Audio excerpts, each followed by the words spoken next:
Dans l'affaire Jubilard qui dure depuis 1 an et demi sans avoir été résolue, la piste principale est celle du mari de l'infirmière tarnaise Delphine, la justice ayant même prolongé de 6 mois sa détention provisoire pour homicide par conjoint.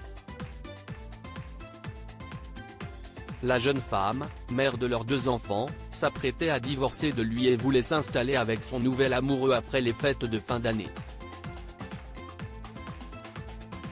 Toutefois, ce coupable idéal clame depuis le premier jour son innocence et une autre piste a fait surface, celle d'un camping-car. Un mystère est né autour d'un camping-car qui a quitté la zone de Cagnac-les-Mines, là où habitait le couple Jubilard. Selon la dépêche du Midi, plusieurs habitants de cette ville du Tarn se sont étonnés du départ du véhicule qui était dans le village depuis la semaine dernière. Le propriétaire de ce véhicule jouait à la pétanque régulièrement à quelques mètres du domicile du couple. Et étrangement on ne l'a plus revu lorsque cette femme a disparu, a expliqué un homme qui a participé aux recherches.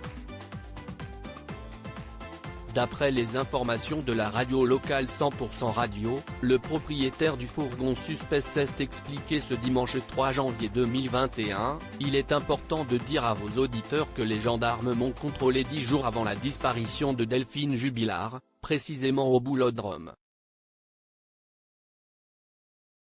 Passionné de pétanque, il a ajouté que sa présence n'était pas une surprise. Depuis plus d'1 an, une majeure partie des joueurs, jeunes et anciens, me connaissaient, et connaissaient mon véhicule.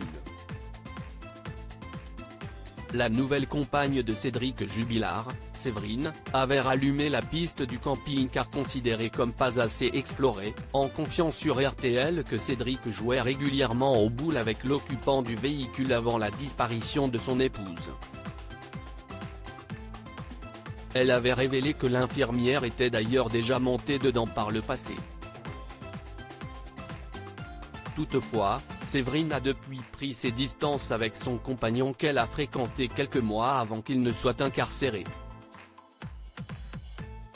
Elle ne souhaite pas accabler le peintre plaquiste qui est dans le viseur de la justice comme des proches de Delphine Néo-Saguel, mais a pris du recul. De plus, le bouliste n'avait jamais caché de son côté admis connaître le couple Jubilard. Il avait quitté ce lieu pour retourner dans l'Aveyron et s'est toujours tenu depuis à la disposition des gendarmes.